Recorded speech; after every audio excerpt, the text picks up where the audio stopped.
अब इसराइल ने जारहियत की इंतहा कर दी है। गजा पर हमले जारी हैं। ताज़ा बमबारी में 135 फ़लस्तीनियों को शहीद कर दिया गया है।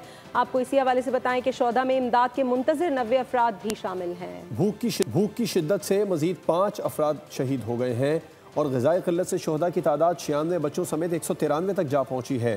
रेड क्रॉस ने खबरदार किया है कि गजा में जिंदगियां बचाने का मौका तेज़ी से ख़त्म होता जा रहा है। यूरोपीय कमीशन की नायब सदर ने भी गजा की सूरत हाल पर तशवीश का इजहार किया।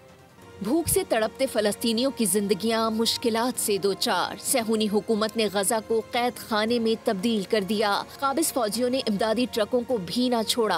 बमबारी करके ट्रकों का रुख तबाहशुदा सड़कों की जानिब मोड़ दिया। ट्रक उलटने से 20 फलस्तीनी शहीद हो गए। 24 घंटों में 135 अफराद शहीद कर दिए गए। शोधा में इमदाद के मुंतज़िर 90 अफराद भी शामिल हैं। भूख की शिद्दत से मजीद 5 अफराद जिंदगी से हाथ धो बैठे। रेड क्रॉस ने खबरदार किया कि गजा में जिंदगियां बचाने का मौका तेजी से खत्म होता जा रहा है। यूरोपीय कमीशन की नायब सदर ने भी गजा की सूरत हाल पर तशवीश का इजहार कर दिया।